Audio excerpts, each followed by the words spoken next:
It's the Security Weekly News. Welcome to the week of 30 March 2025 on April Fool's Day. Welcome to the show. We've got Schrodinger's television, Lucid, Crocodilus, Wordpress, Ivanti, Oracle, Android, Josh Marpet, and more on the Security Weekly News. This is a Security Weekly production for security professionals by security professionals. Please visit securityweekly.com/subscribe to subscribe to all the shows on our network. We interrupt our program to bring you this important message. It's the show that keeps you up to date on the latest security news twice a week. Your trusted source for accurate security information and expert analysis. It's time for the Security Weekly News. Imagine a world where every threat, ransomware, supply chain attacks, zero-day exploits, is stopped before it can even begin. ThreatLocker makes that world a reality with a zero-trust approach to cybersecurity. By giving you granular control on every executable that can happen in your environment, ThreatLocker protects your business around the clock. No more guessing, no more gaps, just rock-solid protection that keeps your operations running smoothly and your data secure. Discover how ThreatLocker's least privilege approach can safeguard your organization against known and unknown threats. Take the first step toward total peace of mind. Visit securityweekly.com/threatlocker today. All right, welcome to the Security Weekly News. Security Weekly listeners save $100 on their RSAC Conference 2025 full conference pass. RSA Conference will take place on April 28th to May 1st in beautiful San Francisco, and also on demand if you'd rather be in your own beautiful environs. To register using our discount code, please visit securityweekly.com/RSAC25, and we have a secret code for you, 5U5, SECWEEKLY, 5U5 SEC Weekly, and you get a discount. We hope that we will see you there. Well, I'm Doug White, and it's the Security Weekly News. Don't forget to hit like, subscribe, and leave a comment, or I might have to get a real job. And that means you could end up working for me, or I could end up working for you. Either way, you don't want that. It probably wouldn't be good. Yeah. Well, Microsoft announced today that they had purchased Debian Linux for the staggering sum of $7.3 billion, and that the purchase includes all distros that are forked from the main line of Debian, which would include Ubuntu, Mint, Peppermint, Kali, and others. Microsoft said they plan to begin licensing all historical Linux under their commercial subscription services, with simple distros like Mint being licensed for $79.95 per core, and more elaborate versions such as Ubuntu Desktop for $179.95 per core. Microsoft representative Shelley Levine said that Microsoft plans to convert all the distros to a more Windows-like environment by 2027, and they would phase out command line interaction altogether by 2028. Ultimately, the merge of Linux and Windows is expected by 2029, and that's currently being developed with the codename Winbuntu. The bloated code base of Windows combined with the bloated code base of Ubuntu Desktop, along with native support for COBOL, should provide a new level of efficiency as the bloated code bases cancel each other out. Yeah. But on a more truthful note, I might have made that up. Lucid is a new platform for phishing, and it's a platform for phishing as a service. So they're getting really commercial with this stuff now. Like, it's just turned into a whole industry. And they have been targeting something in the ballpark of 169 entities in 88 countries using messages that you're familiar with, sent on iMessage and RCS, which is iOS and Android, respectively. Now, Lucid is reputedly being operated by a Chinese criminal group called Phishing. Now, I don't know the tones because the article didn't provide the tones. And as you know, Chinese is a tonal language. So xing, xing, xing, xing, xing, xing, xing, xing, all mean different things. I mean, it could be one version of xing, xing is it's something really new, like cool, really new, or it can also at a different tone mean super trustworthy. All great names for your phishing platform. It's also a common name. So it could just be like, a person's name. Who knows? I don't. We'll leave it to our Chinese friends to help us with that. But Lucid is sold via a subscription-based model that gives access to over 1,000 phishing domains. It has auto-generated phishing sites on the fly. So that means the minute, they click, it can actually generate a custom site. spamming tools. It's a full service phishing as a service store. Now, how much would you pay? Subscribe today for a free set of Ginsu knives. But ProDAF said that Xing has been using the Darkula V3 platform for operations, and the group claims that they send around 100,000 smishing messages daily. About half of those come to me via RCS or iMessage, which are, of course, end-to-end encrypted. So, but using those platforms mean that spam filters can't really see what's in the message because it's encrypted. Lucid operators use large-scale device farms, so that's a warehouse full of wall-mounted, iPhones and Android phones with a whole wall of people that go around tending to them. Common messages from these are the shipping ones. You have a package labeled sex toys that is being held at the local center. You should come in person, or you could just click here to have them forwarded to you anonymously. Tax alerts. It's almost tax day in the United States. You're about to be rounded up by the secret police. Oh, wait, no, that one may be real. Or, you have $1,471.31 in unpaid tolls from crossing the Verrazzano Bridge. Please pay up today, or your car is going to be impounded and crushed. Probably a good time to remind your people about these things. I mean, they're probably familiar with them because everybody gets tons of them every day. But please don't send them a text that says, click here to read about phishing attacks. I actually got one of those. It was like, phishing attacks are rampant. Click here to read more about them from our office. I called them and they were like, oh no, that's legitimate. I'm like, you shouldn't send these out like this. Everything's phishing now, or secret police. I'm going to go dig a pit in the forest out back and just raise wild stoats or something. And I'm out. Yeah. Crocodilus is a Trojan which can include remote control of a mobile device that has been infected, and it can do fun things like advanced data harvesting, key logging, overlay attacks, and so far has been seen targeting users of Android in Spain and Turkey, but probably soon to expand. Basically, it's another kind of phishing in the sense that a dropper gets installed when you click on something. And because you click on it, it bypasses most of the restrictions of Android 13 and newer, and then it requests you to grant it accessibility service permission, which, as you may have guessed by now, it allows a dropper to take over the restricted device. I mean, basically, if people click OK, well, there's not a lot you can do about it in any case, but this one is taking advantage of a component of Android.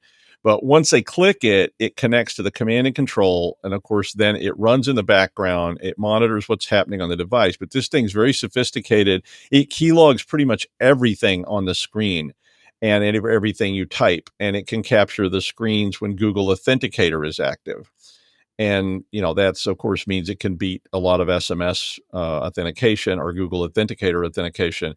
And it basically can enumerate all the elements in that Authenticator app's display and includes the displayed text, the name of the OTP code, and the value of the OTP code, which it immediately sends to command and control, where they've probably automated something to compromise whatever it is you're logging into. So you may, again, want to put that in your warning to mobile device users in particular. So be careful. Oh, WordPress. You're such a scamp. WordPress is, it's just WordPress. But WordPress has a directory that is called the must use plugins directory, which is called Moo, or I don't know how you say it. I just read it Moo, like the Greek letter. But basically what happens with that is if you put things in that directory, they execute with every page that is loaded. So, like say a pop-up box that plays an annoying sound every time you page refresh, that'd be fun. But, attackers figured this out, of course, and they've been putting things in the directory, which then allows malicious code to run on every single page you load. Security Research found this in February, but apparently the use of it is on the rise, and they documented 3 distinct types of malicious codes that are being run currently. Of course, you can put anything in there, right? Including my annoying sound. It just goes every time you load a page. I mean, can you imagine that in a cube form? Yeah. Okay. Well, anyway, mostly Mu plugins are for enforcing site-wide functionality for custom security rules, performance tweaks, dynamic mods of variables and stuff like that happen on the fly. But since, they're not showing up on the standard plugin list, well, they can still run and the user has no idea they're running. Three of the payloads that they documented were one called redirect.php, which redirects to a malicious website called updatesnow.net. Probably seen that one sometime. Index.php, which is a backdoor Trojan, and customjsloader.php, which replaces all the images on the WordPress site with explicit content and hijacks any outbound links to open pop-ups instead. Yeah. My annoying sound thing's looking pretty good right about now, right? But Securi said they aren't sure how it's getting installed, but they suspect that the attackers exploit other known vulnerabilities in WordPress. Imagine that, or vulnerabilities in plugins. Imagine that, or they just compromise weak admin account credentials, like when your WordPress account's password is WordPress. Yeah, I mean, review your websites. Make sure if people are setting them up that you're reviewing them, that they're under your purview, patch them, and maybe pen test those stupid things before you get got and made to look foolish. Well, the European Union said that the Digital Europe program, or Digital, which was approved on Friday, it's actually already approved, but they approved some new stuff. They're going to add a 1.3 billion euro earmark for programs based around AI, cybersecurity, and digital skills. That's good news. This investment is part of 8.1 billion euros in funding for tech products over a 4-year period from 2023 to 2027 that was designed to improve the resilience and security of critical infrastructures, including hospitals and submarine cables in the EU. Companies, in order to get involved in this money, companies have to have a base in the EU somewhere in order to qualify. And I think you have to actually be based there. So you can't just say, yeah, we rented an apartment in Kaiserslautern and now we're, like a EU company, give us money. This is further movement away from the United States and Asia and the UK for the EU, as the relations between the US and the EU and the UK and the EU are a little bit frosty. Note, if anyone in the EU wants to hire me to move there, just call me. That's fine. I mean, the EU said that they need member states to innovate their own technologies separate from the US and Asia, which traditionally was where a lot of the tech came from.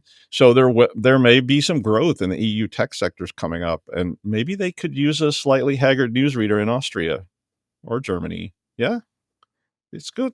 Okay.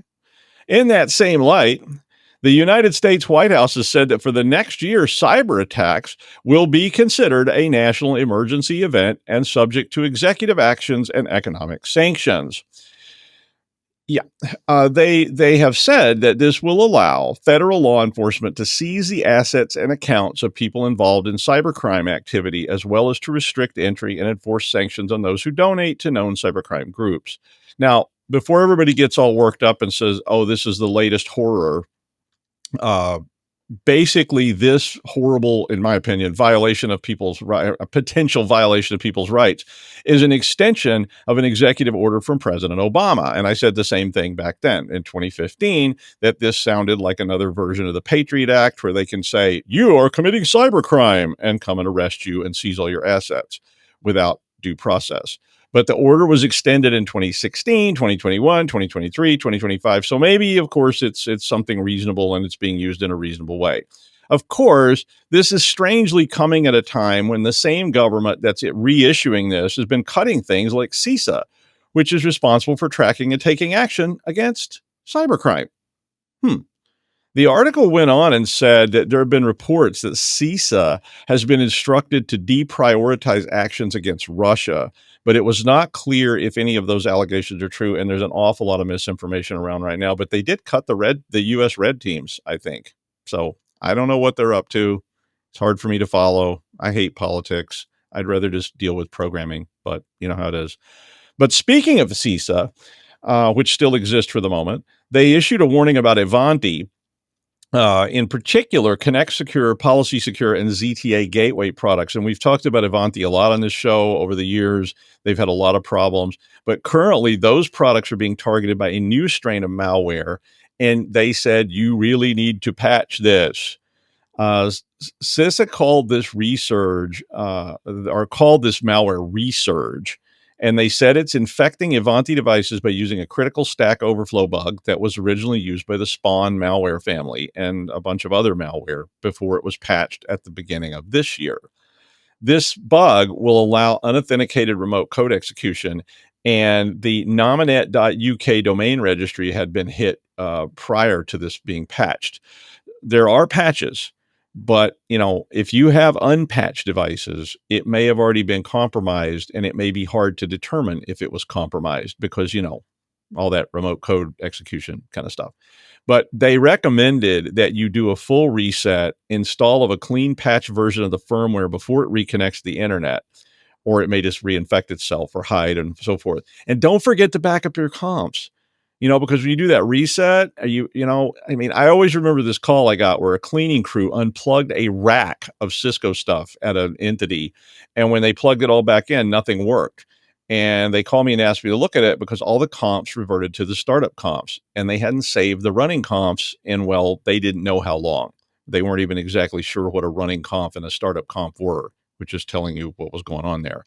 But I asked if they had backups or printouts of their comps, and they had no idea what that meant or how to do it. So they basically had to rebuild their entire network infrastructure from scratch. Wasn't cheap.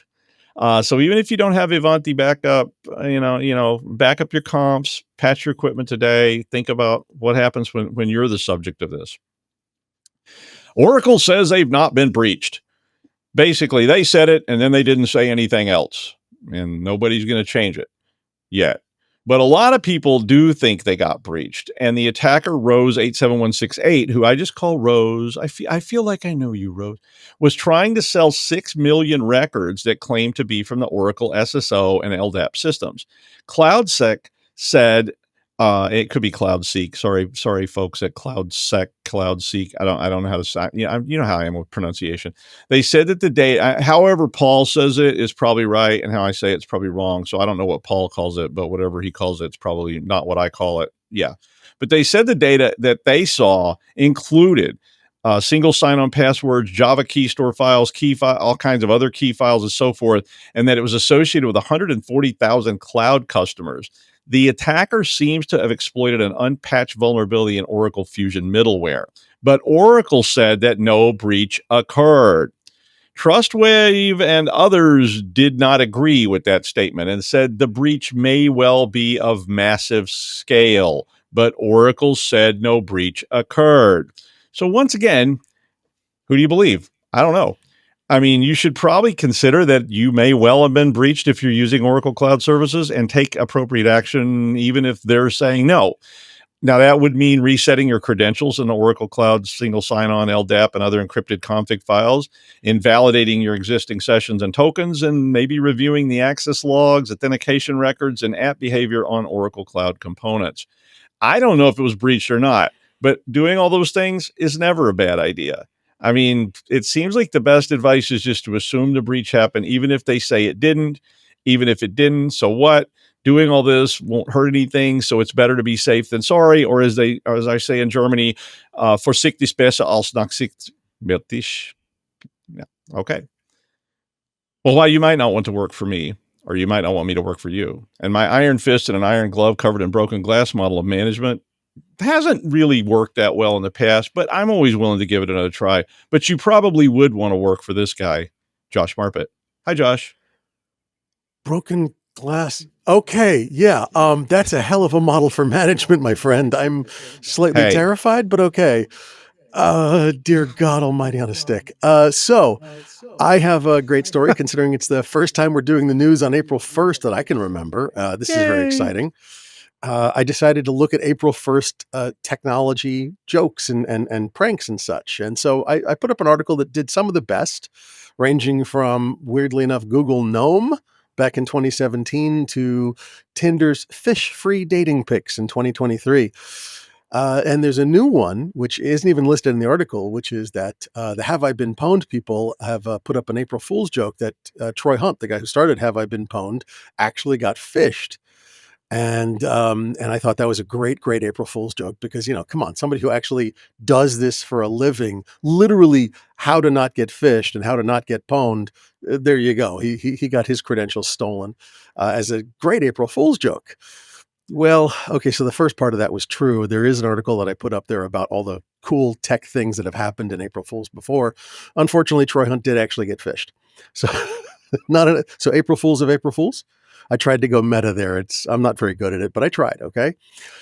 So so Troy Hunt did get phished. He claims he was so tired. Troy, don't yell at me. I'm just making fun of you. And he said that he not only punched his credentials in, he also punched in a one-time password that it triggered for him. So I'm not sure if that was app-based or token-based or whatever, but he did push it in. So look, I want to point out that if Troy Hunt can get phished, anyone can get phished. I was recently at CyberCon in West Virginia, which, by the way, Doug, it's a really nice little conference. You should go to it next year. At Marshall University, and Bill Gardner runs it. Great thing. And Kevin Johnson was there, and he put out that he doesn't like to do pen tests. He's the CEO of Secure Ideas. He doesn't like to do pen tests where they do social engineering because they always get in. It's like it's a given. And let's be honest, it's pretty true. You're going to get in if you social engineer appropriately, and you get very, very quick feedback on that. It's a very easy cycle to break into places. Well, so Troy got phished. You can get phished. I can get phished. We all can get phished for ice cream or something like that. I don't know. Actually, that's semi-true. They were taking, at one study that was done, they were taking passwords from people in exchange for a chocolate bar. So it's not hard to break into people, their organizations, their accounts, their everything with social engineering. But interestingly enough, there are going to be April Fool's jokes today that are going to try to get you to punch in your credentials, your whatever. They're not April Fool's jokes. They're April Fool's fishes. And it's not really a joke when you get your money stolen. I'm just saying. So be careful out there. It is a awkward and difficult time for people. There is a lot of things going on. There's, as Doug was intimating earlier, when CIS is being shut down or severely restricted, when government agencies that are here to protect us are being shut down or severely restricted, when you've got very interesting things going on in both government and enterprise. The other thing that is not an April Fool's joke is the layoffs are still bad. They're still happening, and jobs are still scarce. So I guess the worst April Fool's joke is that cyber skills gap myth that keeps getting roamed around. It is indeed a absolute April Fool's joke. So as good or bad as this may seem, there's a lot of fun things happening, a lot of fun April Fool's jokes. But if you're experiencing the non-fun April Fool's part of life, please reach out to somebody. Okay, there's crisis centers, there's people, there's friends, there's family, there's us. Doug loves getting random calls from people. Joke again, but no, seriously, reach out to somebody. Okay. As strange as it may seem, I've actually heard from some people that April Fool's is actually a horrible day for them because they've been laid off and they see all the people having fun and they're like, what do I do? So it's not easy. But enjoy the jokes, enjoy the fun. Don't prank anybody nasty, and reach out if you're having trouble. Okay, please. All right, back to you, Doug. Yeah, and don't count on me for human empathy. That's Doug, I measured. Doug, we never do. Yeah, I figured. As I think my empathy score, they were like, "Oh, we need to speak to your parents." I have a huge amount of empathy for animals and things, but humans, I'm like, and I feel really bad for like mainframes and things like that. Like when we had to turn off the PDP-11 and they like pulled the bus bars down. I mean, I was like over crying in the corner. I was like, this is like some kind of horrible, euthanasia thing. And like, no. And they're like turning it all off. And I'm like, oh, that's it was awful. painful. I mean, I really felt what I guess other people feel when, bad things are happening. And I'm just driving on by going, yeah, buddy, get out of my way. Anyway, but not the empathy spot. Although Josh is good for empathy. That's who I call when I'm, a lot of people do. Yeah. Right. When I think I might harm a computer, I call Josh and he talks me down. Like, no, I don't talk. Look, if you're going to use a baseball bat, it's important to pick the right one. The metal baseball bats will hit that printer really well. Okay. But torpedo bats. What is a torpedo bat? You got to get a torpedo bat. Torpedo bats, how the Yankees hit all those home runs last week. It was like, they got this bat that's like fatter in the middle, and it's like, wow, that makes a lot more sense. Like the middle of the bat is fatter, and it's like every time they hit the ball, it's like, dawn. Ooh, I talked about sports. Oh my God, it's a new era. I don't usually get sports jokes, but no, It's the not a torpedo sport. bat's It's a big deal. it's a PC load letter moment. There you go. Yay. All right. Thank you, Josh. Happy April, whatever. The Ides of April are coming soon. But all right, quantum. Quantum is a popular term, right? Schrodinger, all that kind of stuff. I mean, everything's starting to become quantum enabled. It's the new thing. It's the new AI, whatever. Quantum enabled shawarma carts rolling around Manhattan where you both get and don't get food poisoning, and they're both awesome and not awesome at the same time. And you both drop the shawarma all over your clothes and don't drop the shawarma all over your clothes. Yeah. It's only when you order the shawarma that the wave collapses and you get what you get. So this article was about QLED TVs. Now, I hadn't really read that much about this because to me, televisions are something that like every year they come out and it's brighter, bigger, better, cheaper. My friend Lou was really big on his TVs, and every year he was like, I think I'm going to buy a 98-inch TV. I'm like, for what? You're going to watch a horror movie made in 1975 on a 98-inch TV and you can see all the pores in Rob Zombie's face? Like, do you really need that? But anyway, a QLED TV is allegedly got a quantum dot in it that's going to make the color of the dots on the TV that much better because, quantum. Now, this has turned into almost an Illuminati level of conspiracy. See what I did there? Illuminati. Yeah. Quantum dot. Yeah. Okay. Whatever. It both is and isn't funny at the same time. Only when you collapse the wave will you make that happen. But, I'll be here all week here at Schrodinger's Comedy Hut. But, QLED TVs are supposed to be bigger, brighter, more colorful than their non-QLED counterparts. How sad for you. A wider range of colors, better color coverage, and brighter pictures because of billions of quantum dot nanocrystals per the marketing literature. So apparently, actual quantum dot TVs that have a sufficient quantity of quantum dots are a legitimate thing. I hadn't actually heard that much about this, but guess what? They cost a lot, like any new thing, right? And the ratings say that they may well indeed be better. But, I mean, if you're like me and you can't tell eggshell from off-white from linen, even though people around you are going, are you an idiot? It's linen, I think. But, I mean, does it really matter? But I mean, basically consider that here's one that was reviewed. A Sony Bravia 9 cost $2,500 US and apparently is a quantum dot television. And it had very good reviews. It was tested. They said, yes, the colors are brighter. The whites are whiter and all this kind of stuff. But all sorts of other QLED TVs are being sold with all sorts of outrageous claims. So like everything, if you're interested in this kind of stuff, caveat emptor, because you're both ripped off and not ripped off until you actually observe what you bought. And so, yeah, that 750-inch quantum TV you bought off the back of a truck in New Jersey for $200 may not exactly be quantum, or is it? It's kind of like when they were changing the names of foods and they were named stuff like fat-free pizza, and they were like, oh, no, it's not actually fat-free. That's just the name of the product. So is it possible to name something quantum TV and it's not actually a quantum TV? So I have no idea. I'm going to keep probably watching stuff on my little tiny screen on my phone. So I won't, it really won't matter that much anyway. But anyway, on April the 1st, that is the news. Thank you, Josh. And we hope to see you next time on the Security Weekly News.